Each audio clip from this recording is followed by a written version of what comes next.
فنکار کی صورت میں چھپے خطرناک ڈاکو کی لرزہ خیز داستان۔ آپ سن رہے ہیں ڈیجیٹل کتب خانہ، ہمارے ساتھ رہیے۔ میں نے ایک دن کی رخصت تو اس لیے لی تھی کہ گزشتہ 2 ہفتوں کی تھکا دینے والی مصروفیات کے بعد گھر پر کچھ آرام کر کے ذرا تازہ دم ہو سکوں، مگر انسپکٹر حمید کے ٹیلی فون نے میرے سارے ارادوں پر پانی پھیر دیا۔ مسٹر ارسلان، فوراً آئیے، بڑا اہم معاملہ ہے۔ ہم پولیس والوں کی زندگی میں ایسے لمحات آتے رہتے ہیں۔ چنانچہ میں فوراً تیار ہو کر پولیس اسٹیشن پہنچا۔ میرے وہاں پہنچتے ہی انسپکٹر حمید کی زبان سے گولی کی طرح یہ الفاظ نکلے: بلیک ہینڈ نے پھر ایک واردات کی ہے مسٹر ارسلان۔ اور پھر انہوں نے مجھے اس واردات کی تفصیل بتائی۔ کامران بیگ کی گاڑی ہیڈ کوارٹر سے کیش لے کر آ رہی تھی کہ ایک سنسان موڑ پر بلیک ہینڈ نے فائر کر کے گاڑی کے چوکیدار کو قتل اور ڈرائیور کو زخمی کر دیا۔ ڈرائیور نے زخمی ہونے کے باوجود ہمت کی اور گاڑی کو چلاتا ہوا شہر میں لے آیا۔ اس کے بعد وہ گاڑی نہ سنبھال سکا اور ایک چوک پہ گاڑی الٹ دی۔ لوگوں نے اسے گاڑی سے نکالا اور ہسپتال لے گئے۔ ان کے پوچھنے پر اس کی زبان سے صرف بلیک ہینڈ کا لفظ نکلا اور اس کے بعد وہ بے ہوش ہو گیا۔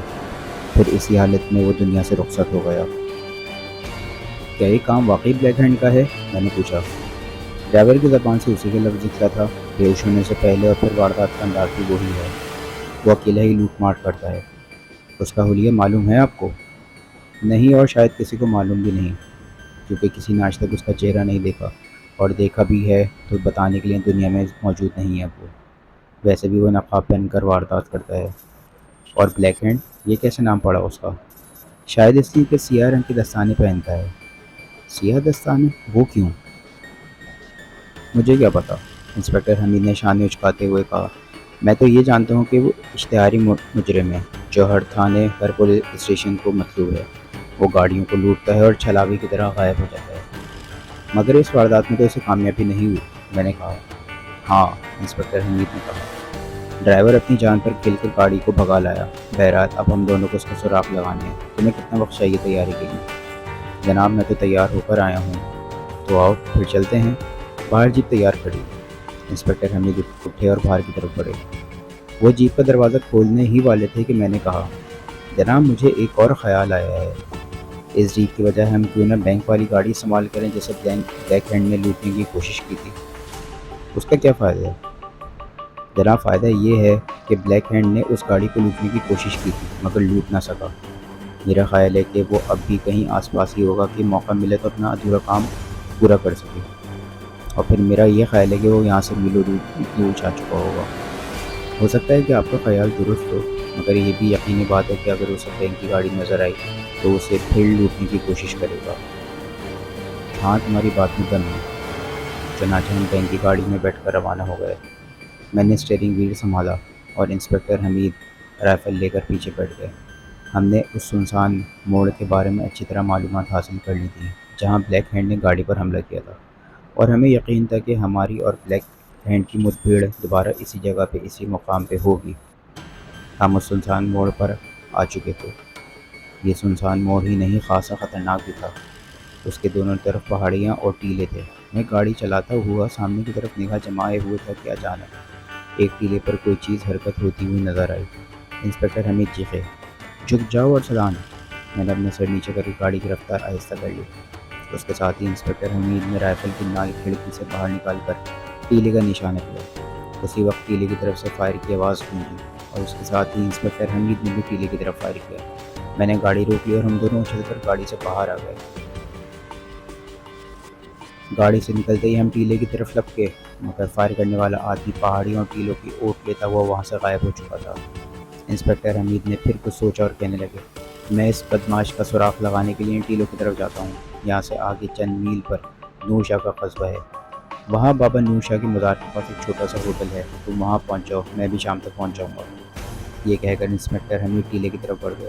میں نور شاہ پہنچا اور بابا نور شاہ کی مزار کے چھوٹے سے ہوٹل کے پاس گاڑی کھڑی کر کے خود اندر چلا گیا اور ایک کھڑکی کے پاس بیٹھ کر انسپکٹر حمید کی راہ دیکھنے لگا۔ میرا دل ان کی کامیابی کے ساتھ ساتھ ان کی جان کی سلامتی کی دعائیں مانگ رہا تھا، کیونکہ اس سنسان علاقے میں کسی آدمی کے ساتھ کچھ بھی پیش آ سکتا ہے، خصوصاً جب وہ بلیک ہینڈ جیسے اشتہار مجرم کا سراغ لگانے کے لیے نکلا ہو۔ آخر شام کے قریب انسپکٹر حمید مجھے دکھائی دیا۔ وہ تھکے تھکے انداز میں قدم اٹھاتے ہوئے ہوٹل کی طرف آ رہے تھے۔ میں نے ان کو زندہ سلامت دیکھ کر جی ہی جی میں خدا کا شکر ادا کیا۔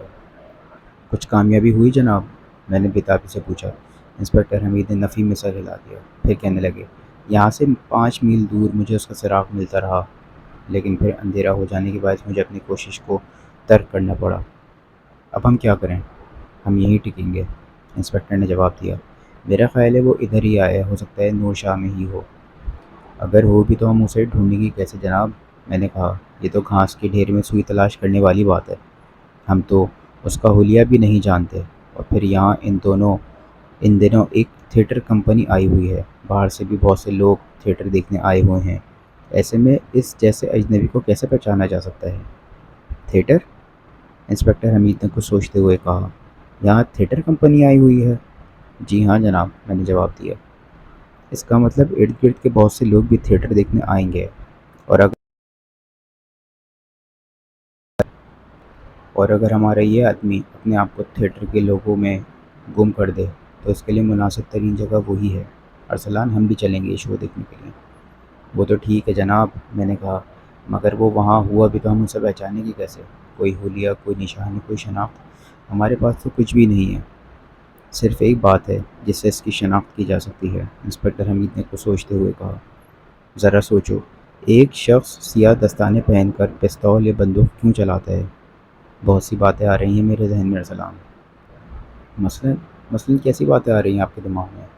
مثلاً یہ کہ یہ شخص ان دستانوں کے ذریعے کوئی ایسی چیز کو چھپانے کی کوشش کرتا ہے جو وہ نہیں چاہتا کہ لوگوں کی نظروں میں آئے۔ میں کچھ سمجھا نہیں جناب۔ میں نے جب اس بدماش کو ٹیلے پر کھڑے دیکھا تھا تو ایک بات صاف دیکھی تھی، اور وہ یہ کہ اس نے اپنی رائفل بائیں ہاتھ میں تھام رکھی تھی۔ یہ تو کوئی انوکھی بات نہیں ہے، میں نے کہا۔ کئی لوگ کھبے ہوتے ہیں اور اپنے کام بائیں ہاتھ سے کرتے ہیں۔ ٹھیک ہے، مگر وہ دستانے نہیں پہنتے، خاص طور پہ اس وقت جب وہ کوئی رائفل، بندوق یا پستول چلا رہے ہوں۔ میرا اندازہ یہ ہے کہ بدماش اپنا دایاں ہاتھ استعمال نہیں کرتا، اس کے دائیں ہاتھ میں یقیناً کوئی نہ کوئی گڑبڑ ہے۔ آپ کا مطلب ہے کہ اس کی کوئی انگلی غائب ہے یا کچھ اس قسم کی بات ہے؟ ہاں، اسی قسم کی بات، انسپکٹر نے کہا۔ کوئی ایسی بات جو اس کو پہچان لینے کا باعث بن جائے، اس لیے وہ اسے دستانوں میں چھپائے رکھتا ہے۔ آپ کا خیال درست بھی ہو سکتا ہے، تو پھر بھی ہمیں کامیابی کی امید بہت کم ہے جناب۔ بہرحال، اگر مجھے کوئی ایسا آدمی دکھا جس کے ہاتھ کی 1 یا 2 انگلیاں غائب ہوں تو میں آپ کو ضرور بتاؤں گا۔ یہ طے ہونے کے بعد ہم نے ہوٹل میں کھانا کھایا، چائے پی، ادھر ادھر کی باتوں میں کچھ وقت گزارا، اور پھر رات کو 8 بجے قریب تھیٹر کمپنی کا شو دیکھنے چل دیے۔ تھیٹر کمپنی نے اپنا منڈاوا بابا نور شاہ کے مزار کے قریب ایک کھلے میدان میں لگا رکھا تھا۔ زمین میں بانس گاڑ کر ان پر تختے جوڑ کر ایک اونچا پلیٹ فارم بنایا گیا تھا جس پر تھیٹر کے لوگ اپنے فن کا مظاہرہ کرتے تھے۔ چھوٹے موٹے فنکاروں کے بعد ایک منجھا ہوا گلوکار آیا تو اس کے ساتھ ہی تھیٹر کے مالک بلاقی شاہ نے بھی اسٹیج پر آ کر اپنا بایاں بازو لہراتے ہوئے اس گلوکار کے بارے میں چند تعارفی کلمات کہے۔ بلاقی شاہ نے بڑا شاندار لباس پہنا ہوا تھا۔ اس کے تعارفی کلمات کے ساتھ ساتھ گلوکار نے جھک کر اداب کیا اور غزل گانے لگا۔ کیا بات ہے، کیا بات ہے، انسپکٹر حمید نے جیسے گویے کے فن کی داد دیتے ہوئے کہا۔ اس کے ساتھ ہی میرے کندھے پر ان کی گرفت مضبوط ہو گئی اور بولے، کچھ دیکھا تم نے ارسلان؟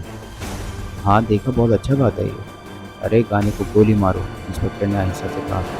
اس کا ہاتھ دیکھو۔ میرا مطلب ہے بلاقی شاہ کا ہاتھ دیکھو۔ میں نے اس شش کو شہزادے کی طرح کھڑے بلاقی شاہ کی طرف دیکھا۔ اس کا بایاں بازو اوپر اٹھا ہوا تھا، جبکہ دایاں بازو یوں ہی لٹک رہا تھا جیسے وہ اسے چھپانے کی کوشش کر رہا ہو۔ میں نے دیکھا اور دیکھ کر حیران رہ گیا۔ بلاقی شاہ کے ہاتھ کی 2 انگلیاں غائب تھیں۔ کہانی کے اگلے حصے تک ہمارے ساتھ رہیے۔